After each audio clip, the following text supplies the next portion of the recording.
চলুন তাহলে আমরা প্রশ্নোত্তরের মূল পর্বে প্রবেশ করি। আসসালামু আলাইকুম রহমতুল্লাহ বরাকাতু। আলহামদুলিল্লাহ ওসসালাতু ওয়াসসালামু আলা রাসূলিল্লাহ বাদ। সুপ্রিয় দর্শক শ্রোতা ভাই বোন, ইসলামের অন্যতম গুরুত্বপূর্ণ একটি রকুন হলো জাকাত। আল্লাহ সুবহানাহু ওয়া তাআলা সম্পদশালীদের সম্পদের জাকাত দেওয়া আবশ্যক করেছেন, ফরজ করেছেন, অপরিহার্য করেছেন।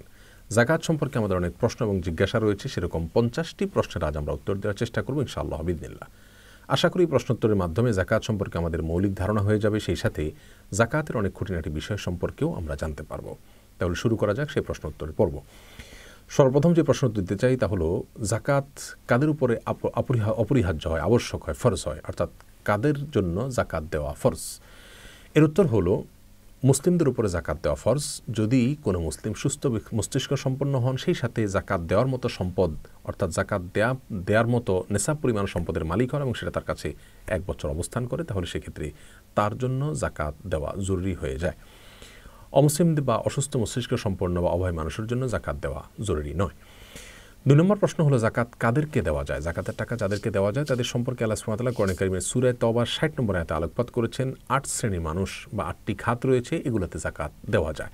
তার ভিতরে প্রথমটি হলো নিঃস্ব, যে ব্যক্তির কিছুই নেই, অর্থাৎ তিনি তার জীবন পরিচালনা করার জন্য একেবারে মৌলিক চাহিদা মেটানোর জন্য অন্যের ব্যবস্থাই তার কাছে নাই, অর্থাৎ একবেলা খাবারের ব্যবস্থাও নেই, এরকম কোনো নিঃস্ব মানুষ যদি থাকে তাকে জাকাতের টাকা দেওয়া যায়।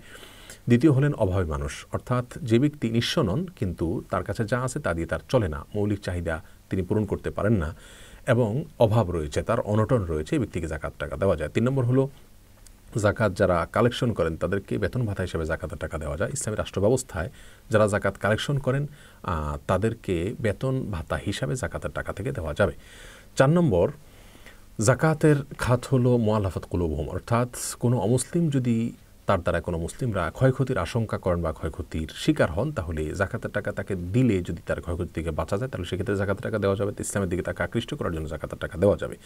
5 নম্বর হলো, কৃতদাস দাসীদেরকে মুক্ত করার জন্য জাকাতের টাকা দেওয়া যায়। 6 নম্বর, ঋণগ্রস্ত ব্যক্তির ঋণ মুক্ত করার জন্য জাকাতের টাকা দেওয়া যায়। 7 নম্বর, কোনো মানুষ তার বাসাবাড়িতে টাকা পয়সা রয়েছে কিন্তু সফরে তিনি বিপদে পড়ে গেছেন, টাকা পয়সা নাই, এই ব্যক্তিকে এই অবস্থায় জাকাতের টাকা দেওয়া যায়। এবং 8 নম্বর হলো, এমন ব্যক্তি যিনি আল্লাহ রাস্তায় লড়াই করছেন, অর্থাৎ মুজাহিদ, তাদেরকে রসদ হিসাবে জাকাতের টাকা দেওয়া যায়। যদিও ফি সাবিলিল্লাহ বা আল্লাহ রাস্তায় যারা রয়েছেন এর ব্যাখ্যায় অনেকে মুজাহিদদেরকে যারা জেহাদরত রয়েছেন তাদেরকে ছাড়াও অন্য কিছু শ্রেণীকে সেখানে অন্তর্ভুক্ত করেছেন, এটা নিয়ে উলামায়ে কেরামের মতো পার্থক্য রয়েছে। তাহলে 8টি খাত আমরা পেয়ে গেলাম, এই খাতের যে কোনো একটিতে অথবা একাধিকটাতে জাকাতের টাকা বণ্টন করে দেওয়া যায়। তৃতীয় প্রশ্ন হলো, কোন কোন সম্পদের জাকাত দিতে হবে? এর উত্তর হলো, 6 ধরনের সম্পদের জাকাত দিতে হবে। 1 স্বর্ণ, 2 রূপা, 3 নগদ টাকা পয়সা, 4 ব্যবসার মালামাল, 5 গবাদি পশু, 6 ফসল। এই 6টি সম্পদের জাকাত দিতে হয়, এছাড়া অন্য সম্পদের জাকাত দিতে হয় না। 4 নম্বর প্রশ্ন হলো, কি পরিমাণ সম্পদ হলে এবং কত সময় সেটা স্টে করলে জাকাত দিতে হবে? এর উত্তর হলো, স্বর্ণ যদি থাকে, শুধু স্বর্ণ যদি থাকে তাহলে 7.5 ভরি অথবা 85 গ্রাম, কেউ 92 গ্রাম বলেছেন, তো আমরা সর্বনিম্নটা ধরি 7.5 ভরি বা 85 গ্রাম, এই পরিমাণ স্বর্ণ অথবা এর বেশি যদি থাকে তাহলে সবটুকুর যে বিক্রয় মূল্য হবে সেই বিক্রয় মূল্য থেকে 2.5% বের করে এটার জাকাত দিতে হবে। আর যদি শুধু রূপা থাকে তাহলে সেক্ষেত্রে 52.5 তোলা রূপা অথবা 595 গ্রাম, 52.5 তোলা বা 595 গ্রাম, এই পরিমাণ রূপার যদি কেউ মালিক হন অথবা এর বেশি থাকে তাহলে সবটুকুর বিক্রয় মূল্য ধরে এটা থেকে 2.5% হারে জাকাত দিতে হবে। নগদ টাকা এবং ব্যবসার মাল, এটা যদি রূপাকে টাচ করে যায়, স্বর্ণ পর্যন্ত যেতে হবে না, তাহলে এটার জাকাত দিতে হবে। সেক্ষেত্রে যদি আপনার আমার কাছে নগদ টাকা অথবা এমন কোনো ব্যবসার মাল থাকে যেটার বিক্রয় মূল্য বা এটার ভ্যালু 52.5 তোলা রূপা অথবা 595 গ্রাম রূপার সমপরিমাণ হয়, তাহলে সেক্ষেত্রে অথবা এর বেশি হয় তাহলে পুরাটুকুর জাকাত দিতে হবে 2.5% হারে। গবাদি পশু এবং ফসলের জাকাত নিয়ে পৃথকভাবে আমরা কথা বলবো ইনশাআল্লাহ। তাহলে 4 নম্বর প্রশ্নের উত্তরে আমরা জানলাম যে কোন কোন সম্পদের কি পরিমাণ হলে জাকাত দিতে হয়, আর এই জাকাত দিতে হয় যখন আমরা এগুলোর মালিক হই, এগুলো আমাদের কাছে 1 বছর স্টে করলে তখন জাকাত দিতে হয়। ফসল ছাড়া বাকিগুলোর আমাদের কাছে মালিক হওয়ার পরে, আমাদের হাতে আসার পরে, সেটা 1 বছর আমাদের কাছে থাকার পরে বছর পূর্ণ হলে তারপরে সেটা জাকাত দিতে হয়। এরপর আবার পরবর্তী বছর পূর্ণ হলে 1 বছর অন্তর অন্তর জাকাত দিতে হয়। 5 নম্বর প্রশ্ন হলো, বছরের মাঝে যেসব টাকা আয় হয়েছে সেগুলোর হিসাব আমরা কিভাবে করব? কথার কথা, আমি 50,000 টাকা বা 1 লক্ষ টাকার মালিক হয়ে গেলাম এবং যখন মালিক হয়েছি আমি বছর শেষে আমি 1 লক্ষ টাকার জাকাত দেবো ইনশাআল্লাহ, যদি আমার কাছে থাকে সেটা বছর শেষে। মাঝে আমার কাছে যদি কিছু টাকা আবার যুক্ত হয় নতুন করে, তাহলে সেই যুক্ত হওয়া টাকাগুলোও কি 1 বছর পূর্ণ হতে হবে? এটার জবাব হলো, যদি নতুন যে টাকাগুলো যুক্ত হয়েছে এর মধ্যে, সেই টাকাগুলো আমার এই মূলধন থেকেই লাভ হিসাবে এসেছে, অর্থাৎ এখান থেকে বের হয়েছে। কথা সে 1 লক্ষ টাকা আমি ব্যবসা খাটিয়েছি, সেখান থেকে যে মুনাফা আমার হয়েছে সেটাই যুক্ত হয়েছে বছরের মাঝখানে, তাহলে সেক্ষেত্রে সেগুলো 1 বছর পূর্ণ হওয়া জরুরি নয়।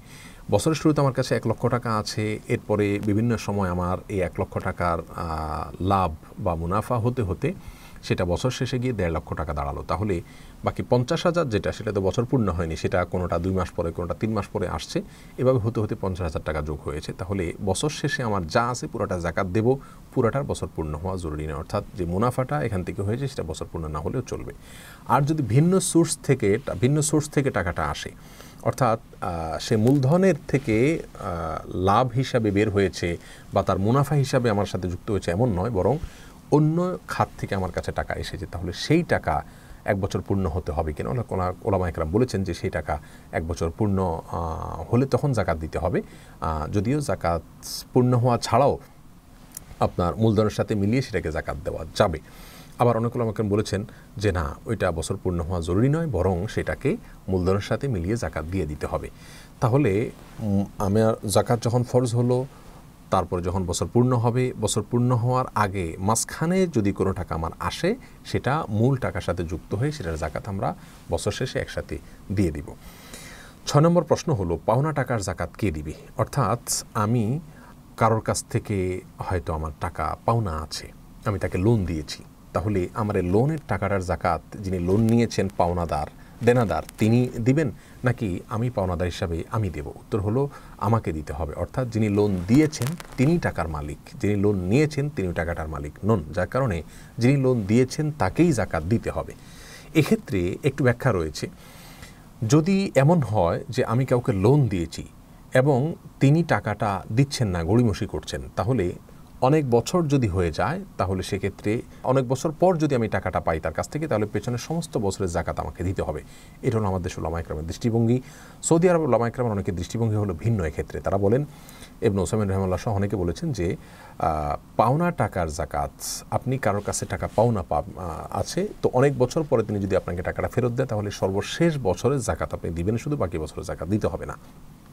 আবারও বলছি, আমাদের ওলামা ইকরামের দৃষ্টিভঙ্গি এক্ষেত্রে কথার কথা, একজনকে আপনি টাকা হাওলাত দিয়েছেন, ধার দিয়েছেন, তিনি 4 বছর 3 বছর বা 5 বছর পরে টাকাটা ফেরত দিয়েছে, তাহলে ফেরত আসার পর আপনার এই পেছনের প্রত্যেকটা বছরের জাকাত আপনাকে দিতে হবে।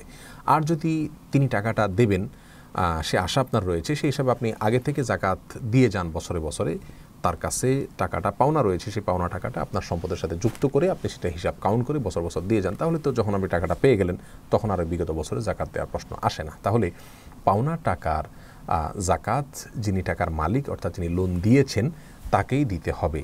যিনি লোন নিয়েছেন বা দেনাদার, তিনি পাওনা টাকার জাকাত দিবেন না। এরপরে 7 নম্বর প্রশ্ন হলো, পাওনা টাকা জাকাত হিসাবে কেটে দেওয়া যাবে কিনা?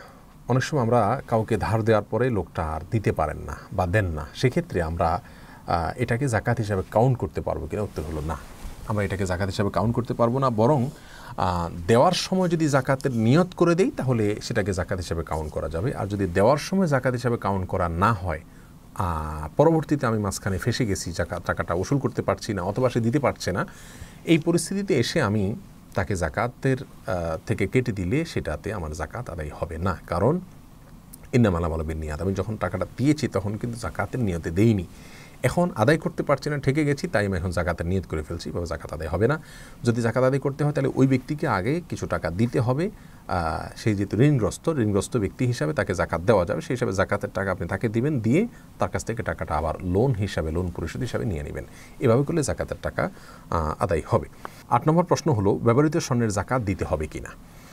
এর উত্তর হলো, ব্যবহৃত স্বর্ণের জাকাত দিতে হবে, এটাই হলো বিশুদ্ধ মত। যদিও বিদ্বানদের মধ্যে মতপার্থক্য রয়েছে, কোনো বিদ্বান বলেছেন যে ব্যবহৃত স্বর্ণ অলংকার যেগুলো মহিলারা ব্যবহার করার জন্য রেখেছেন এগুলোর জাকাত দিতে হবে না। কিন্তু রাসূল করিম সাল্লাল্লাহু আলাইহি সাল্লামের কাছে একজন মহিলা আসছেন, তার হাতে চুড়ি ছিল, তিনি বলেছেন এগুলো জাকাত দাও কিনা, তখন তিনি বলেছেন না দেই না। তখন রাসূল করিম সাল্লাল্লাহু আলাইহি সাল্লাম বলেছেন, তুমি কি চাও আল্লাহ সুবহানাহু ওয়া তাআলা তোমাকে জাহান্নামে 2টা চুড়ি পরাকের কারণে এ হাদিস থেকে বোঝা যায় যে অলংকারেরও জাকাত দিতে হয়। এছাড়া সাধারণভাবে কোরআনে কারিমে স্বর্ণ এবং রূপার ক্ষেত্রে আল্লাহ সুবহানাহু ওয়া তাআলা বলেছেন আল্লাযীনা ইয়াকনুজুনা আয-যাহাবা ওয়াল ফিদ্দাতা ওয়া লা ইউনফিকুনহা ফি সাবিলিল্লাহ ইলা আখির আয়া। এই আয়াতে জাকাত এবং স্বর্ণ এবং রূপা এগুলো যদি কেউ সঞ্চয় করে এবং জাকাত না দেয় তার জন্য শাস্তির কথা বলা হয়েছে। এখানে সাধারণ স্বর্ণের কথা বলা হয়েছে, অলংকার, গায়ের অলংকার সব কিছুর জন্য। যার কারণে বিশুদ্ধ মত হলো ব্যবহৃত স্বর্ণেরও জাকাত দিতে হবে যদি সেটা নেশাব পরিমাণ হয় এবং বছর পূর্ণ হয়। 9 নম্বর প্রশ্ন হলো ভাই বোনকে জাকাত দেওয়া যাবে কিনা? উত্তর হলো হ্যাঁ, ভাই বোনকে জাকাত দেওয়া যাবে যদি তারা অভাবী হন, তারা যদি ফকির অথবা মিসকিন এই দুই ক্যাটাগরির কোনো একটাতে অথবা ঋণগ্রস্ত কোনো একটা ক্যাটাগরি 8টা খাতের কোনো একটা খাতের মধ্যে তারা যদি পড়ে যান তাহলে তাদেরকে জাকাত দেওয়া যাবে। কারণ ভাই বোন বা রক্ত সম্পর্কীয় আত্মীয় তাদেরকে জাকাত দিলে বরং ডাবল সওয়াব হয়। আত্মীয়তার সম্পর্ক রক্ষা করা এবং অভাব মোচন এবং জাকাত আদায় করা, দুইটা সওয়াব আপনি পাবেন। অতএব ভাই বোনকে আপনি জাকাত দিতে পারবেন। 10 নম্বর প্রশ্ন হলো স্ত্রীর গহনার জাকাত কে দিবেন? এর উত্তর হলো স্ত্রীর গহনার জাকাত স্ত্রীকে দিতে হবে। ইসলামের দৃষ্টিতে নারীদের সম্পদের অধিকার নারীদের, সেখানে পুরুষদের কোনো অধিকার নাই, দায়ও নাই। তো স্ত্রীর সম্পদের মালিক তিনি, অধিকার সম্পন্ন তার, অতএব দায়ও তার। তিনি তার স্বর্ণের জাকাত দিবেন। অনেক সময় আমাদের অনেক মা বোনরা প্রশ্ন করেন যে আমাদের তো অনেক স্বর্ণ আছে, নগদ টাকা নেই, জাকাত দেবো কীভাবে? তো স্বর্ণ বিক্রি করে দিবেন। কথার কথা, আপনার যদি এই স্বর্ণগুলোর কোনো সার্ভিস আপনার করা লাগে তো আপনি সার্ভিসটা কীভাবে করবেন? বছরে যদি একটা সময় যদি আপনার এটাকে সার্ভিস করা লাগতো কথার কথা, তাহলে আপনি কীভাবে করতেন? স্বামীর কাছ থেকে চেয়ে নিতেন, ব্যবস্থা করতেন। তো এক্ষেত্রে আপনি স্বামীর কাছ থেকে চেয়ে নেবেন অথবা কিছু স্বর্ণ বিক্রি করবেন বা যেভাবে হোক আপনাকে ব্যবস্থা করতে হবে। ইসলাম মেয়েদের হাতে কোনো টাকা থাকবে না সেটা চায় না, এই জন্যই তো মোহরের ব্যবস্থা রেখেছে এবং আরও নানা উপায়ে মেয়েদের কাছেও টাকা থাকবে, তারা তাদের টাকা থেকে জাকাত দিবেন।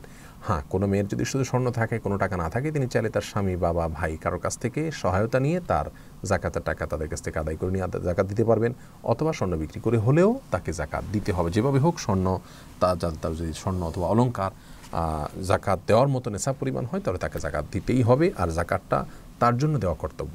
হ্যাঁ, তার পক্ষ থেকে তার স্বামী, বাবা বা অন্য কেউ আদায় করে দিলে আদায় হয়ে যাবে, তবে শর্ত হলো তাকে বলে দিতে হবে যে তোমার স্বর্ণের জাকাত বা তোমার সম্পদের জাকাত আমি দিয়ে দিলাম। এটুকু তারা অবহিত করে দিলে জাকাত আদায় হয়ে যাবে ইনশাআল্লাহ বিইজনিল্লাহ। 11 নম্বর প্রশ্ন হলো বাসার মেয়েদের স্বর্ণ একত্র করলে নেশাব পূর্ণ হয়, একত্র না করলে হয় না, এক্ষেত্রে করণীয় কি? খুব গুরুত্বপূর্ণ একটি প্রশ্ন। মায়ের কথা 3 ভরি আছে, মেয়ের একজনের 4 ভরি আছে, আরেক মেয়ের 2 ভরি আছে। পৃথকভাবে কারোরই 7.5 ভরি নাই, অর্থাৎ নেশাব পরিমাণ নাই, কিন্তু সবগুলো একত্র করলে নেশাব ক্রস করে যায়। তাহলে কি একত্র করে জাকাত দিতে হবে? উত্তর হলো না। কারণ ইসলাম প্রত্যেকটা মানুষের হিসাব আলাদা আলাদা করে রাখার জন্য বলে। যার কারণে মায়ের স্বর্ণ, মেয়ের স্বর্ণ, আরেক মেয়ের স্বর্ণ অথবা পুত্রবধূর স্বর্ণ, এগুলো প্রত্যেকটা যার যার। প্রত্যেকটা মানুষের অ্যাকাউন্ট, তার হিসাব নিকাশ সম্পূর্ণ তার। অতএব তার যদি স্বর্ণ নেশাব পরিমাণ না হয় তিনি জাকাত দিতে হবে না, আরেকজনেরটা যদি হয় তিনি দিবেন। আর যদি কারোরটাই পৃথকভাবে নেশাব পরিমাণ না হয় তাহলে কাউকেই জাকাত দিতে হবে না। 12 নম্বর প্রশ্ন হলো ঋণগ্রস্ত ব্যক্তির জাকাতের বিধান কি? এর উত্তর হলো যে ব্যক্তি ঋণগ্রস্ত সেই ব্যক্তির জাকাত দেওয়ার ক্ষেত্রে দেখতে হবে তার টাকা পয়সা, ওই যে জাকাতযোগ্য যে 6টা অ্যাসেট আছে এগুলো কি পরিমাণ আছে সেটা একসাথ করতে হবে। এরপরে তার লোন বা ঋণ কি পরিমাণ আছে সেটাকে একসাথ করতে হবে। তার লোন যে পরিমাণ রয়েছে, লোনের চাইতে যদি তার সম্পদ বেশি থাকে, এই বেশিটা যদি নেশাব পরিমাণ হয় তাহলে তাকে জাকাত দিতে হবে। এটা হলো সাধারণ লোনের ক্ষেত্রে। কোনো মানুষ খেয়ে পরে বাঁচার জন্য, মৌলিক প্রয়োজন মেটানোর জন্য যদি লোন করেন তাহলে তার জন্য একথা প্রযোজ্য। শিল্প লোন বা শিল্প ঋণ সহ যে সমস্ত ব্যবসায়িক ঋণ রয়েছে অথবা উন্নয়নমূলক ঋণ রয়েছে, বাড়ি করার জন্য আপনি লোন করেছেন, তাহলে সেই লোনের সাথে আপনার জাকাতের কোনো সম্পর্ক নেই। অর্থাৎ সেই লোনের টাকা আপনার অ্যাসেট থেকে বাদ দিয়ে জাকাত দিবেন না, বরং ওই লোনের জায়গায় থাকবে। আপনার পুরো সম্পদ যা রয়েছে সেটার জাকাত আপনাকে দিতে হবে। যদি সেটা জাকাত দেওয়ার মতো সম্পদ হয়, নেশাব পরিমাণ হয়, বছর পূর্ণ হয়, তাহলে জাকাত দিয়ে যেতে হবে। লোনটা কাটা যাবে না শিল্প লোন অথবা বাণিজ্যিক লোন অথবা উন্নয়নমূলক লোন হলে। আর যদি মৌলিক চাহিদা মেটানোর জন্য শিক্ষা, চিকিৎসা, আপনি অন্ন, বস্ত্র, এরকম কোনো একান্ত প্রয়োজন মেটানোর জন্য আপনি লোন করতে হয়েছে, সেই লোনের টাকাটা আপনি বাদ দিয়ে, সেই লোনের পরিমাণ টাকা বাদ দিয়ে বাকিটুকু যদি নেশাব পরিমাণ হয় তাহলে আপনাকে জাকাত দিতে হবে। তাহলে আমরা জানলাম ঋণগ্রস্ত ব্যক্তির জাকাত কিভাবে দিবেন। ঋণের টাকা বাদে বাকিটুকুর জাকাত তাকে দিতে হবে যদি সেটা নেশাব পরিমাণ হয়। আর শিল্প লোন বা অন্যান্য লোনগুলো এর আওতাভুক্ত নয়। 13 নম্বর প্রশ্ন হলো মসজিদ মাদ্রাসায় জাকাতের টাকা দেওয়া যাবে কিনা। এর উত্তর হলো মসজিদে জাকাতের টাকা কোনো অবস্থায় দেওয়া যাবে না। মাদ্রাসায় জাকাতের টাকা মাদ্রাসার উন্নয়নমূলক কাজে অথবা শিক্ষকদের বেতন ইত্যাদি দেওয়া যাবে না। জাকাত দিতে হবে গরিবকে মালিক বানিয়ে, আপনি যাকে দিবেন তিনি যাতে এটা তার মতো করে খরচ করতে পারে। মাদ্রাসার উন্নয়নমূলক কাজে করলে সেটা ধনী ছাত্র সেখানে পড়বে, গরিব ছাত্র পড়বে, আর তাছাড়া এটা এককভাবে কোনো গরিব মালিকও হবে না, যার কারণে মাদ্রাসার উন্নয়নমূলক কাজ জাকাত দেওয়া যাবে না। তবে হ্যাঁ, অনেক মাদ্রাসায় লিল্লাহ ফান্ড রয়েছে, সেই লিল্লাহ ফান্ডে আপনি জাকাতের টাকা দিতে পারবেন। সেই টাকা থেকে গরিব অভাবী ছাত্রদের প্রয়োজন মেটানো হবে, তাদের ভরণ পোষণের জন্য ব্যয় করা হবে, সেক্ষেত্রে জাকাতের টাকা দেওয়া যেতে পারে মাদ্রাসার লিল্লাহ ফান্ডে। 14 নম্বর প্রশ্ন হলো শাড়ি লুঙ্গি দিয়ে জাকাত আদায় করা যাবে কিনা। উত্তর হলো শাড়ি লুঙ্গি দিয়ে জাকাত আদায় করার যে প্রচলন আমাদের সমাজে রয়েছে সেটা গর্হিত। এভাবে জাকাত আদায় করা যাবে না, এভাবে জাকাত দেওয়া যাবে না, বরং গরিব এবং অভাবী মানুষের যেভাবে দিলে উপকার হয় সেভাবে দিতে হবে, অর্থাৎ নগদ টাকা পয়সা দিতে হবে। জাকাতের শাড়ি লুঙ্গি মানেই হলো আজকাল এমন শাড়ি লুঙ্গি যে ওটা এক ধোয়াতেই শেষ হয়ে যায় এবং সবচাইতে কম দামের, এটাকে জাকাতের শাড়ি লুঙ্গি বলতে আমরা বুঝে থাকি সাধারণত। তো গরিব মানুষ হয়তো তার এর চেয়ে প্রয়োজনীয় কোনো জিনিস দরকার আছে, তো তাকে আমি শাড়ি লুঙ্গি দিলে তার ওই প্রয়োজনটা সে মেটাতে পারবে না, দারিদ্র্য বিমোচনটা হবে না, যার কারণে শাড়ি লুঙ্গি নয়, বরং গরিবকে তার প্রয়োজন মেটানোর জন্য নগদ অর্থ দিয়ে জাকাত আদায় করা উচিত। 15 নম্বর প্রশ্ন হলো জাকাতের টাকা দিয়ে নলকূপ খনন বা জনকল্যাণমূলক কাজ করা যাবে কি না। উত্তর হলো না। জাকাতের টাকা গরিবকে মালিক বানিয়ে দিতে হবে, সে তার মতো স্বাধীনভাবে খরচ করবে। আপনি যদি নলকূপ বানিয়ে দেন এবং সেই নলকূপে যে কোনো মানুষ পানি পান করে, তাহলে সেক্ষেত্রে তো গরিব একচ্ছত্র মালিকানা হলো না তার। আর সেই সাথে যদি জনকল্যাণমূলক কোনো কাজ, রাস্তাঘাট, কালভার্ট ইত্যাদি করে দেন, একই কথা প্রযোজ্য হবে, শুধু গরিব তো সেখানে হাঁটবে না। হ্যাঁ, কোনো গরিবের বাড়িতে নলকূপের প্রয়োজন, সে আপনাকে বলেছে, আপনি জাকাতের টাকা থেকে তার জন্য একটা নলকূপ বানিয়ে দিলেন যেটা মালিক সে এককভাবে, সেটা হতে পারে। এর বাইরে সাধারণ জনকল্যাণমূলক কোনো কাজে বা গণমানুষের জন্য কোনো নলকূপ ইত্যাদি খনন করলে জাকাত আদায় হবে না। 16 নম্বর প্রশ্ন হলো শিশুদের সম্পদের জাকাত দিতে হবে কি না। এর উত্তর হলো এটা নিয়ে স্কলারদের মধ্যে দুটি মত রয়েছে। অনেক স্কলার বলেন শিশুদের সম্পদের জাকাত দিতে হবে না, কারণ তারা বালেগ নয়, প্রাপ্তবয়স্ক নয়। প্রাপ্তবয়স্ক না হলে ইসলামের বিধিবিধান তার জন্য প্রযোজ্য হয় না। শিশু যেহেতু শিশু, প্রাপ্তবয়স্ক নয়, যার কারণে তার জন্য ইসলামের এই জাকাতের বিধান প্রযোজ্য হবে না, তার সম্পদের জাকাত দিতে হবে না। এর বিপরীতে অনেক ওলামা একরাম বলেন না, শিশুদেরও সম্পদের জাকাত দিতে হবে, কারণ শিশুদের সম্পদ জাকাতের জন্য দিতে হবে যে জাকাতটা আসলে ব্যক্তির উপর নয় বরং সম্পদের উপর দিতে হয়, আবশ্যক হয়। আল্লাহ সুবহানাহু ওয়া তাআলা বলেছেন খুয মিন আমওয়ালিহিম সাদাকাতান তুতাহিরুহুম ওয়া তুযাক্কিহিম, অর্থাৎ আপনি তাদের সম্পদ থেকে জাকাত কালেকশন করুন। আল্লাহ সুবহানাহু ওয়া তাআলা তার রাসূল সাল্লাল্লাহু আলাইহি ওয়াসাল্লামকে নির্দেশ করছেন। তাহলে এই আয়াত থেকে আমরা দেখতে পেলাম জাকাত এটা সম্পদের উপরে অপরিহার্য করা হচ্ছে, ব্যক্তির উপরে না। অতএব মালিক কি শিশু না অন্য কি এটা দেখার বিষয় না, যদি সম্পদ থাকে এবং মুসলিম হন তাহলে তার জাকাত দিতে হবে, এটা ওলামা একরাম বলেছেন। তাহলে দুটি মত ক্ষেত্রে রয়েছে এবং ভিন্ন মত রয়েছে। দুই মতের সপক্ষেই যার যার মতো করে দলিল তারা পেশ করে থাকেন, বিষয়টি গবেষণামূলক এবং ইজতিহাদি মতপার্থক্যপূর্ণ।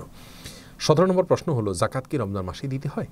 এর উত্তর হলো না, জাকাত দিতে হয় আপনি যখন সম্পদের মালিক হয়েছেন, বছর পূর্ণ হলে তখন আপনাকে জাকাত দিতে হবে। এই বছর পূর্ণ হওয়াটা প্রত্যেকটা মানুষের হিসেব সম্পূর্ণ আলাদা আলাদা। আমি হতে পারে মুহররম মাসে সম্পদের মালিক হয়েছি, আমি পরবর্তী মুহররমে জাকাত দিব, বা জিলহজের শেষে আমি জাকাত দিব। আমি কেউ হয়তো সফর মাসে সম্পদের মালিক হয়েছেন, তাহলে তিনি পরবর্তী বছর ওই সময় জাকাত দিবেন। অর্থাৎ জাকাত দিতে হবে প্রত্যেকটা মানুষকে তার অর্থ বছর পূর্ণ হলে। জাকাতের সাথে অর্থ বছরের পূর্ণতার সম্পর্ক, রমজানের সম্পর্ক না। আমাদের দেশে ম্যাক্সিমাম মানুষ মনে করেন যে রমজান আসলে জাকাত দিতে হয় না, আপনার বছর যখন পূর্ণ হবে তখন আপনি জাকাত দিতে হবে। হ্যাঁ, রমজানে আপনি দিলেন, অর্থাৎ রমজানের 1 মাস পরে 2 মাস পরে জাকাত আসবে, আপনি আগেই জাকাত দিয়ে দিলেন, সেটা আপনি করতে পারেন, ভিন্ন কথা। কিন্তু বিলম্ব করা উচিত নয়। অর্থাৎ রমজানের 2 মাস আগে আপনার জাকাত আবশ্যক হয়ে গেছে, আপনি অপেক্ষা করছেন রমজান আসলে তখন দিবেন, এই যে 2 মাস বিলম্ব করলেন এটা অনুচিত। বরং যখন ফরজ হয়ে গেছে তখনই আপনি জাকাত আদায় করবেন, রমজানের সাধারণ দান করবেন। 18 নম্বর প্রশ্ন হলো জাকাত অগ্রিম দেওয়া যায় কিনা। এর উত্তর হলো হ্যাঁ, জাকাত অগ্রিম দেওয়া যায়। কথার কথা, আগামী 2 মাস পরে আমার জাকাতের দেওয়ার জন্য বছর পূর্ণ হবে, কিন্তু আমি 2 মাস আগেই হয়তো অভাবী লোক পেয়েছি, এখন দেওয়া দরকার, তাহলে আমি জাকাত দিয়ে দিব, সেটা হিসাব রাখবো। 2 মাস পর আমার যখন বছর পূর্ণ হবে, যখন আমি জাকাতের হিসাব করব, আগে যেটা জাকাত দিয়েছি আমি অ্যাডজাস্ট করতে পারবো। কথার কথা, আমি 10,000 টাকা আগে দিয়ে রেখেছি, এখন 2 মাস পরে দেখা গেলো যে আমার 12,000 টাকা জাকাত আসছে, তাহলে বাকি 2,000 আর দিয়ে দিলে হয়ে যাবে। অথবা 2,000 হয়তো আমার কম আছে, তাহলে সেক্ষেত্রে সেটাকে আমরা 8,000 টাকা আমার জাকাত আসলো, আমি 10,000 দিয়ে দিয়েছি, তাহলে আমার 2,000 অগ্রিম দেওয়া থাকলো জাকাত। তো জাকাত অগ্রিম দেওয়া যায়, পরবর্তীতে অ্যাডজাস্ট করা যায়। এরপরে 19 নম্বর প্রশ্ন হলো জাকাতের টাকা ধীরে ধীরে যাওয়া যাবে কিনা। অনেকে আছেন যে আমার বছর পূর্ণ হয়ে গেছে, জাকাতের টাকাটাকে আমি আলাদা করে রাখলাম, কিন্তু এটাকে আমি আগামী 1 বছর ধরে 6 মাস ধরে কখনো 2000 5000 করে করে আমি অভয় মানুষ পেয়ে পেয়ে তারপর দিচ্ছি, এটা করা যাবে কিনা। এর উত্তর হলো না, এরকম করা উচিত নয়। কারণ জাকাতটা আপনার বছর পূর্ণ হলে দেওয়া আপনার জন্য জরুরি, এটা আপনাকে দিয়েই ফেলতে হবে। আপনি যদি আপনার কাছে এটা রেখে দেন তাহলে কিন্তু জাকাত আদায় হবে না। এমনকি আপনি পৃথক করে রেখে দিয়েছেন আপনারই বাসার কোনো এক জায়গায়, তাহলেও জাকাত আদায় হবে না। এটা গরিবের হাতে পৌঁছার আগ পর্যন্ত আপনার জাকাত আদায় হবে না। যার কারণে জাকাত বছর পূর্ণ হওয়ার পরে আপনি জাকাতের টাকা রেখে দিলেন, সারা বছর ধরে একটু একটু করে দিলেন, এটা করা উচিত নয়। আপনি যেটা করতে পারেন সেটা হলো অগ্রিম, অর্থাৎ জাকাত আপনার আরও 6 মাস 7 মাস 8 মাস বা 1 বছর পরে পূর্ণ হবে, তখন জাকাত দিবেন। আপনি আগে থেকে দিতে থাকলেন এবং হিসাব রাখলেন, দেওয়ার সময় জাকাতের নিয়ত করে দিলেন আর হিসাব রাখলেন। বছর শেষে যখন জাকাতের হিসাব করলেন তখন এবার অ্যাডজাস্ট করলেন যে কত টাকা দিলেন, বেশি দিলেন না কম দিলেন, এটা করতে পারেন। কিন্তু বিলম্ব করে আপনি জাকাত দিতে পারবেন না, সেটা গুনাহ হবে আপনার জন্য। 20 নম্বর প্রশ্ন হলো কয়েক বছরের জাকাত দেওয়া হয়নি, এখন কি করব। এর উত্তর হলো তওবা করবেন, আল্লাহর কাছে মাপ চাইবেন এবং পেছনের প্রত্যেক বছরে জাকাত দিতে হবে। ফর এক্সাম্পল 4 বছর 5 বছর ধরে আমি সম্পদের মালিক, কিন্তু আমি জাকাত দিচ্ছি না, এখন বুঝ হয়েছে, তাহলে 4-5 বছরের জাকাত যা এসেছিল সেটা কাউন্ট করে বা অনুমান করে বের করে সেটাকে আমাকে দিয়ে দিতে হবে এখন একসাথে। 21 নম্বর প্রশ্ন হলো কাউকে না বলে জাকাত দেওয়া যাবে কিনা। উত্তর হলো হ্যাঁ, দেওয়া যাবে। অনেক অভাবী মানুষ আছে, আত্মীয় স্বজন আছে যাদেরকে জাকাত দিতে গেলে জাকাতের টাকা বললে তারা মনে কষ্ট পাবেন, তাহলে আপনি তাদেরকে জাকাতের টাকা বলে দেওয়ার দরকার নাই, বরং আপনি নিজে দেওয়ার সময় নিয়ত করবেন জাকাত থেকে দিচ্ছেন, কিন্তু তাকে দিলেন যে তুমি খরচ করিও, তাতে জাকাত আদায় হয়ে যাবে।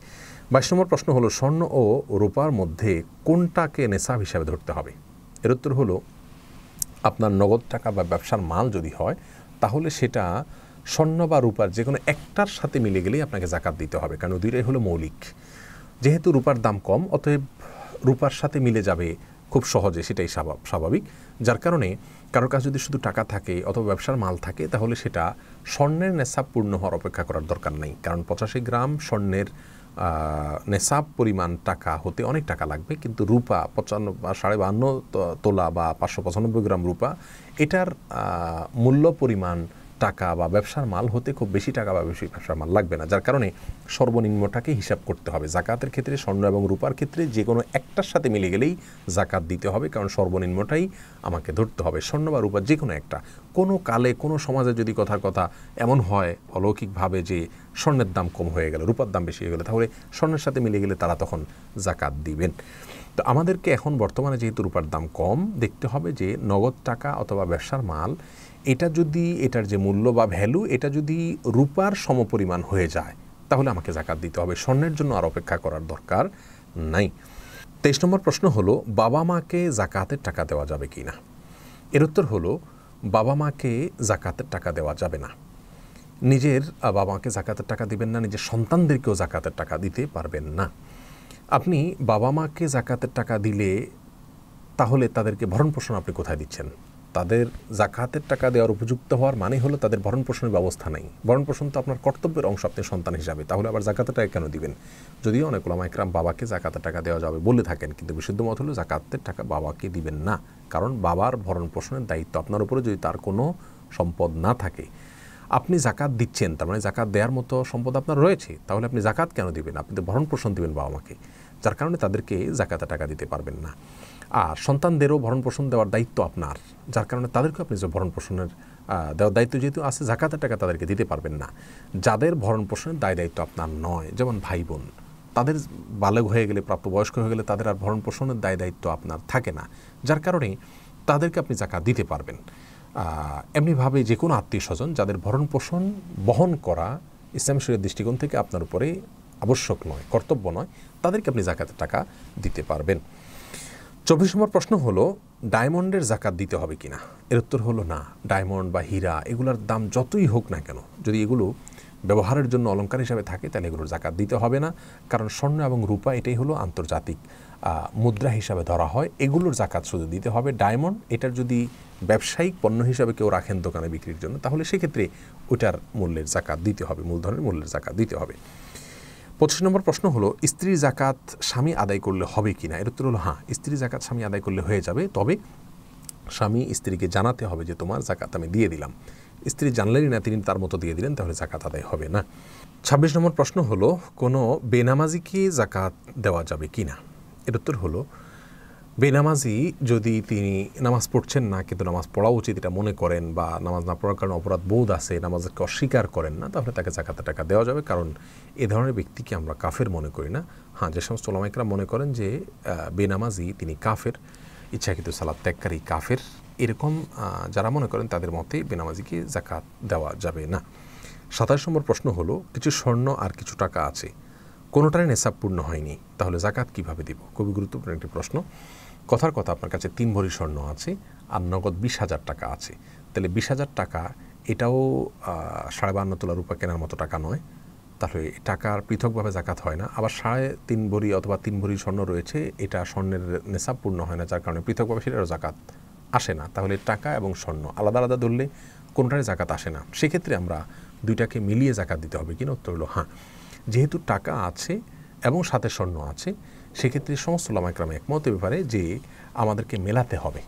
অর্থাৎ স্বর্ণ 3.5 ভরি বা 3 ভরি যেটাই থাকুক, বা 4 ভরি ফর এক্সাম্পল, এটার বিক্রয় মূল্য কত?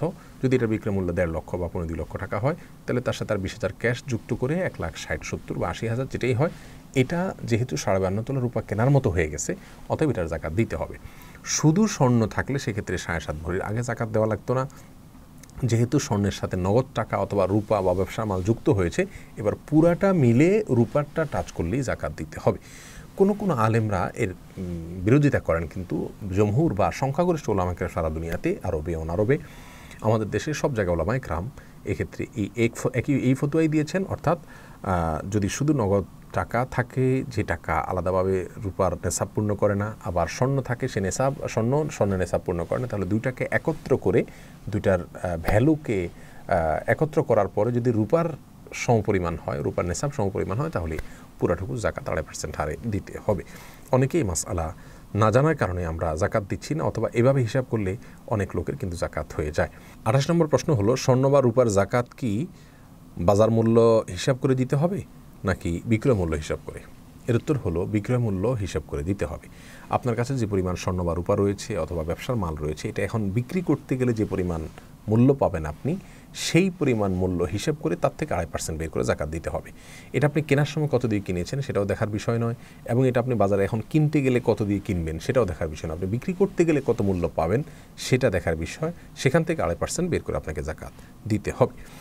29 নম্বর প্রশ্ন হলো, স্থায়ী সম্পত্তি যেমন বাড়ি, গাড়ি, কলকারখানা, এগুলোর জাকাত দিতে হবে কিনা? উত্তর হলো, এগুলোর মূলধনের উপর জাকাত দিতে হবে না। কথার কথা, কারোর ইন্ডাস্ট্রি রয়েছে, সেখানে অনেক মেশিনারিজ রয়েছে, কারোর বহুতল ভবন বা ছোট বড় বাড়ি রয়েছে, গাড়ি রয়েছে, বাস রয়েছে, ট্রাক রয়েছে, তো এগুলো যদি তিনি ভাড়ায় খাটান, তাহলে এটার মূলধনের যে মূল্য সেটার উপর জাকাত আসবে না, কিন্তু এটার যে আমদানি বা এটার যে লাভ, সেটা যদি জমে জাকাত দেওয়ার মতো হয়, তাহলে সেটার জাকাত দিতে হবে, মূলধনের জাকাত দিতে হবে না। হ্যাঁ, কেউ যদি গাড়ি কেনা বেচার কাজ করেন, তার গাড়ির শোরুম থাকে, তাহলে তো ব্যবসার মাল, যেই সম্পদটা তিনি কিনেছেন বিক্রি করার জন্য, সেটা ব্যবসার মাল হিসাবে ওইটার জাকাত দিতে হবে। তেমনিভাবে কেউ হয়তো ল্যান্ডের ব্যবসা করেন, রিয়েল এস্টেটের ব্যবসা করেন, জমি কেনা বেচা করেন, তাহলে সেক্ষেত্রে কিন্তু ওই জমির যে মূল্য, সেটার জাকাত তাকে দিতে হবে। কথার কথা, তার কাছে 5টা জমি আছে, এগুলো তিনি বিক্রি করবেন, কিনেছেন বিক্রি করার জন্য, তার ওটা ব্যবসার মাল হয়ে গেল। যেটা কেনা হয়েছে বেচার জন্য, এটাই ব্যবসার মাল। তো যার কারণে ওইটার যে মূল্য আছে, সে মূল্যের জাকাত প্রতি বছরে তাকে দিয়ে যেতে হবে। আর যদি তিনি বাড়ি করার জন্য অথবা কোনো বিল্ডিং বানানোর জন্য অথবা ফসলের জন্য কোনো জমি রেখে থাকেন, তাহলে সেক্ষেত্রে সেটার মূলধনের উপরে জাকাত দিতে হবে না, তার উৎপাদনটা এটার উপর জাকাত দিতে হবে, যদি সেটা জাকাতের শর্ত পূরণ করে। 30 নম্বর প্রশ্ন হলো, জিপিএফ ফান্ডের জাকাত দিতে হবে কিনা? এর উত্তর হলো, প্রভিডেন্ট ফান্ড দুইভাবে হয়ে থাকে। প্রথমত, একজন চাকরিজীবীর মাসিক বেতন থেকে নির্দিষ্ট একটা পরিমাণে টাকা কেটে রাখা হয় বাধ্যতামূলকভাবে, এভাবে প্রভিডেন্ট ফান্ড গঠিত হয়।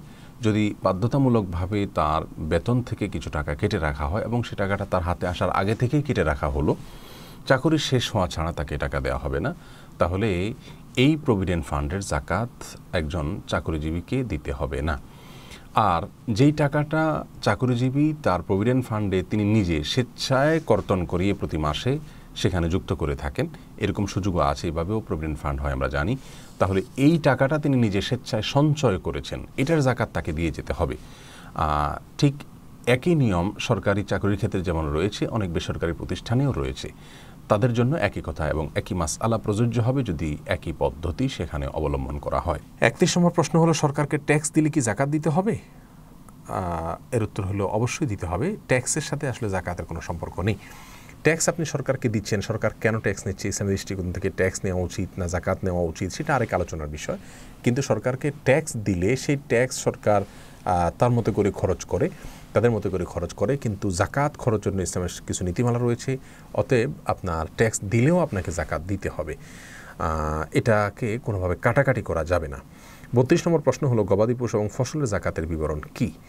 এর উত্তর হলো, গবাদি পশুর ক্ষেত্রে জাকাতের বিবরণ হলো, যে পশু আপনার খামারের ভেতরে থাকে সেটার জাকাত দিতে হবে না। সেটা যদি কেনা বেচার জন্য আপনি ব্যবসার মাল হিসাবে রাখেন, যেমন মুরগি, ফার্মের মুরগি অথবা ফার্মের গরু, আপনি সেটাকে মোটা তাজা করেন, বিক্রি করেন, আবার আনেন, আবার বিক্রি করেন, তাহলে ব্যবসার পণ্য এটা, সেই হিসাবে এটা জাকাত আপনি দিবেন, ব্যবসার মাল হিসাবে জাকাত দিবেন। গবাদি পশু হিসাবে জাকাত দিতে হলে, জাকাত আবশ্যক হতে হলে, সেক্ষেত্রে এমন গবাদি পশু হতে হবে যে গবাদি পশু বাহিরে ঘাস ইত্যাদি নিজে নিজে চড়ে পুড়ে খায়, আপনি তাকে খাবার দিয়ে পালতে হয় এরকম নয়, বরং বাহিরে ছেড়ে দেন, সে খেয়ে নেয় নিজের মতো করে, রাখালের মাধ্যমে পেলে থাকেন, এরকম যদি হয় তাহলে সেক্ষেত্রে সেই গবাদি পশু জাকাত দিতে হবে।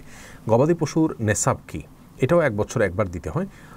গরু হলে সেক্ষেত্রে 30টির নিচে হলে এটা জাকাত দিতে হয় না, 30 বা তার বেশি হলে, 30 হলে তখন 1 বছরের একটা বাচ্চা গরু জাকাত হিসাবে দিতে হয় একটা নির্দিষ্ট পরিমাণে, তারপরে সেটা আস্তে আস্তে বাড়ে। ছাগল হলে সেক্ষেত্রে 40টার নিচে থাকলে জাকাত দিতে হয় না, 40টা হলে একটা ছাগলের জন্য একটা ছাগল, বা ভেড়া হলে ভেড়ার জন্য একটা ভেড়া দিতে হয়, এটা নির্দিষ্ট পরিমাণে, তারপরে আবার সামনে আস্তে আস্তে বাড়তে থাকে। এটা হলো পশুর জাকাতের ক্ষেত্রে বিধিবিধান, এবং পশু জাকাত সম্পর্কে সহিহ মুসলিম বিস্তারিত রয়েছে। আর ফসলের জাকাতের বিষয়ে কোরআনে কারীমে আল্লাহ সুবহানাহু ওয়া তাআলা সূরা বাকারা 267 নম্বর আয়াত এবং আরও বিভিন্ন আয়াতে আলোকপাত করেছেন, যার কারণে উম্মার ইজমা রয়েছে যে ফসলের জাকাত দিতে হয়, যেটাকে আমরা ওসর বলি। আমাদের সমাজ থেকে এই ফরজ বিধানটি বিলুপ্তির পথে, ধারণাও আমাদের সমাজ থেকে চলে গেছে, অর্থাৎ আমরা জানি না যে ফসলেরও জাকাত দিতে হয়। ফসলের জাকাত দেওয়ার ক্ষেত্রে নেসাব পূর্ণ হতে হয়, আর সেই নেসাবটা কতটুকু, এটা নিয়ে দুটি মত পাওয়া যায়। আমাদের উলামায়ে কেরাম 25 মণ বলেন, এরাবেন স্কলারদের অনেকে 16 মণ বলেন। তো এই নেসাব পূর্ণ হলে তখন আপনাকে জাকাত দিতে হবে, আর নিচে থাকলে জাকাত দিতে হবে না। ফসলের জাকাতের পরিমাণ কি হবে, অর্থাৎ উৎপাদিত ফসল থেকে কি পরিমাণ জাকাত দিতে হবে? এর উত্তর হলো, যদি ফসল বৃষ্টির পানিতে হয়ে যায়, সেখানে কোনো সেচ করে ফসল উৎপাদন করতে না হয়, তাহলে সেক্ষেত্রে 10 ভাগের 1 ভাগ জাকাত দিতে হবে, অর্থাৎ প্রতি 100 কেজিতে 10 কেজি করে ওসর দিতে হবে। আর যদি সেটা সেচের পানি দিয়ে উৎপাদন করতে হয়, বৃষ্টির পানিতে না হয়, বরং কৃষককে, চাষিকে নিজে পানির ব্যবস্থা করে তারপর সেটাকে উৎপাদন করতে হয়, তাহলে সেক্ষেত্রে 20 ভাগের 1 ভাগ জাকাত দিতে হবে। তার মানে প্রতি 100 কেজিতে 5 কেজি করে ফসলের জাকাত দিতে হবে। এক্ষেত্রে অন্যান্য জাকাতের যে সম্পদ রয়েছে সেগুলোর সাথে ফসলের জাকাতের একটা ভিন্নতা এবং ব্যতিক্রম রয়েছে, আর সেটা হলো ফসলের জাকাত 1 বছর পূর্ণ হওয়া জরুরি নয়, বরং এটা যতবার ফসল উঠবে ততবার যদি নেশাব পরিমাণ হয় তাহলে আপনাকে সেখান থেকে দিয়ে যেতে হবে। এটা যতবার ফসল উঠবে, বছরে 3টা ফসল উঠবে 3বার দিতে হবে, 2টা ফসল উঠলে 2বার উঠবে দিবেন, আর যদি একবার না উঠে তাহলে তো দেওয়ার প্রশ্নই নেই। এরপরে 33 নম্বর প্রশ্ন হলো, জাকাতের টাকা দিয়ে ত্রাণ দেওয়া যাবে কিনা? উত্তর হলো না, জাকাতের টাকা দিয়ে আপনি সাধারণ ত্রাণ দিতে পারবেন না, কারণ ত্রাণ দিলে সেটা ধনী গরিব যে কোনো মানুষের কাছে যেতে পারে। সব অভাবীরাই কিন্তু জাকাতের মুস্তাহিক নন। অনেক লোকের অভাব আছে, কিন্তু সে অভাবটা জাকাত পাওয়ার মতো অভাব নয়। কারোর শিক্ষার খরচ মেটাতে পারছেন না, কিন্তু উচ্চশিক্ষা নিতে পারছেন না, কিন্তু আর অন্যান্য আলহামদুলিল্লাহ মৌলিক যে প্রয়োজনগুলো সেগুলো তিনি মেটাতে পারছেন, তাহলে সেক্ষেত্রে কিন্তু তিনি জাকাতের হকদার নন। তো ত্রাণ কিন্তু অনেককে দেওয়া যায়, কিন্তু জাকাত সবাইকে দেওয়া যায় না, যার কারণে ত্রাণের মধ্যে জাকাতের টাকা দিলে যাদেরকে দিচ্ছেন তারা জাকাতের হকদার, এটা নিশ্চিত করে তারপরে আপনি দিতে পারবেন।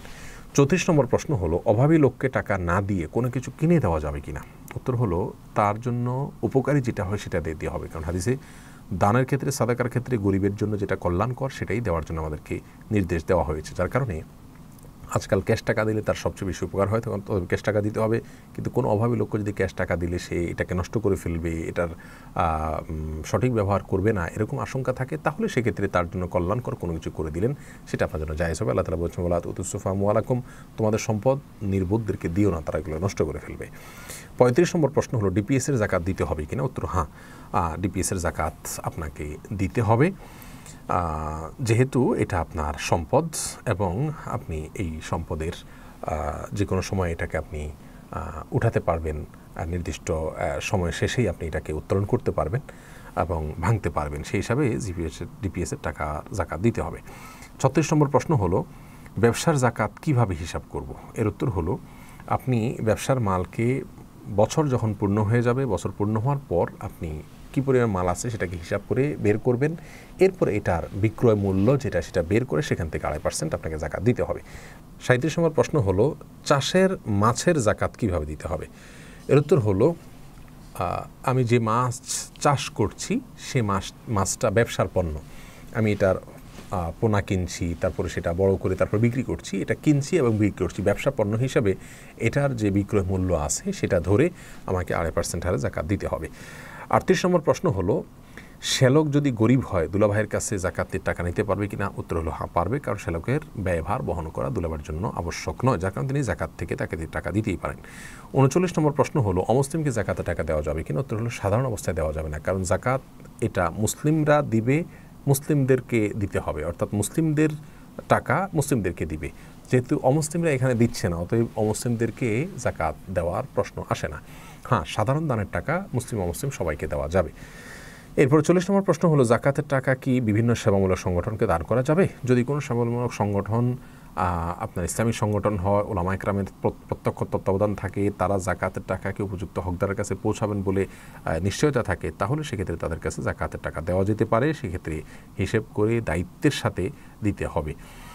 41 নম্বর প্রশ্ন হলো ফিক্সড ডিপোজিট এবং বন্ড সার্টিফিকেটের জাকাত দিতে হবে কিনা। উত্তর হলো হ্যাঁ, নগদ টাকার মতো ফিক্সড ডিপোজিট, বন্ড সার্টিফিকেট অথবা এই জাতীয় যেগুলো রয়েছে এগুলোর জাকাত আপনার হিসাব করে দিতে হবে প্রতি বছর একবার করে।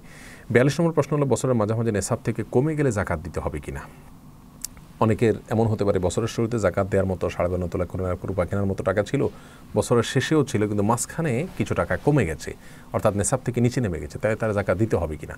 এক্ষেত্রে আরবিয়ান স্কলারদের মত হলো না, তাকে জাকাত দিতে হবে না, কমে গেলে আবার নতুন করে যখন ফিল আপ হবে নেশাব পরিমাণ, তখন থেকে আবার নতুন করে তার বছরের কাউন্ট হবে, বছরের শুরু ধরা হবে। আমাদের দেশে ওলামা ইকরাম অবশ্য ভিন্ন কথা বলেন, তারা বলেন যে যদি কমে যায় এবং তিনি একদম নিঃস্ব হয়ে না যান, তাহলে সেক্ষেত্রে তার এটাতে কোনো জাকাতে ফরক পড়বে না, বরং জাকাত তিনি দিয়ে যেতে হবে। বছরের মাঝখানে যদি কিছুটা নেশাব থেকে নেমেও যায় এবং একদম নিঃস্ব হয়ে না যান তিনি, তাহলে তার এর ফলে জাকাতের কোনো প্রভাব পড়বে না, তিনি বছর শেষে ঠিকই জাকাত দিতে হবে। তাহলে দুটি মত রয়েছে, আমরা এ বিষয়ে দুটাই বললাম। 43 নম্বর প্রশ্ন হলো ইংরেজি বর্ষ হিসাবে জাকাত দিতে হবে নাকি আরবি বর্ষ হিসাবে। উত্তর হলো চান্দ্রবর্ষ হিসাবে জাকাত দিতে হবে, সৌরবর্ষ হিসাবে নয়।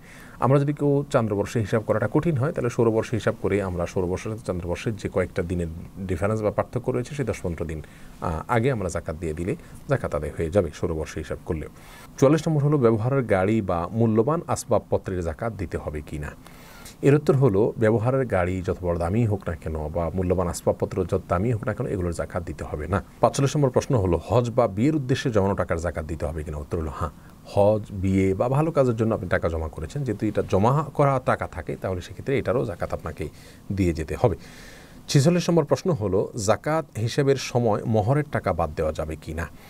উত্তর হলো না, মহরের টাকা বাদ দেওয়া যাবে না। জাকাত হিসাব করার সময় মহরের টাকা দেনা হিসাবে আপনি এটাকে বাদ দিতে পারবেন না। কেউ যদি মনে করেন যে আমার মহরদার হয়েছে 10 লাখ 20 লাখ টাকা, তো এটা তো আমি দেনাদার, ঋণকে তো বাদ দিয়ে তারপরে হিসাব করা যায় জাকাত ঋণের টাকা বাদ দিয়ে, কিন্তু মহর এরকম ঋণ নয় যেই ঋণকে বাদ দিয়ে জাকাত হিসাব করতে হয়, যার কারণে মহরের টাকা এটাকে আপনি এই ঋণটাকে হিসাব করা ছাড়াই আপনার পুরো সম্পদের জাকাত আপনাকে দিতে হবে, ওই ঋণকে আমলে নেওয়া যাবে না জাকাত দেওয়ার ক্ষেত্রে। এরপরে 47 নম্বর প্রশ্ন হলো মোহর হস্তগত না হলে স্ত্রীকে জাকাত দিতে হবে কি না। অর্থাৎ কোনো মেয়ে মানুষ তিনি তার স্বামীর কাছে মোহরের টাকা পাওনা আছে, কিন্তু স্বামীটা তাকে এখনও পরিশোধ করেন নাই, তাহলে সেক্ষেত্রে স্ত্রী অন্যের কাছে টাকা পাওনা আছে, পাওনা টাকার জাকাত দিতে হয়, সেই হিসাবে মোহরের টাকারও জাকাত কি স্ত্রী দিয়ে যাবে কিনা। উত্তর হলো না, এটা যতক্ষণ পর্যন্ত তিনি মালিক না হয়েছেন বা তার হাতে না আসছে ততক্ষণ পর্যন্ত তিনি তার মালিকানাটা পূর্ণতা পায়নি, যার কারণে তিনি এটার জাকাত দিয়ে যাবেন না। বরং যদি তিনি কখনো হস্তগত হয় তারপর থেকে তিনি 1 বছর পূর্ণ হলে জাকাত দিয়ে যাবেন, যদি সেটা তার কাছে স্টে করে। 48 নম্বর প্রশ্ন হলো স্বামী স্ত্রী একে অন্যকে জাকাত দিতে পারবে কিনা। এর উত্তর হলো স্বামী তার স্ত্রীকে জাকাতের টাকা দিতে পারবেন না, কারণ স্ত্রীর ভরণ পোষণ স্বামীর কর্তব্যে রয়েছে। তাহলে যার ভরণ পোষণ দেওয়া আমার কর্তব্য রয়েছে, তাহলে আমি জাকাত দেবো কেন? তাকে তো ভরণ পোষণ দিতে হবে।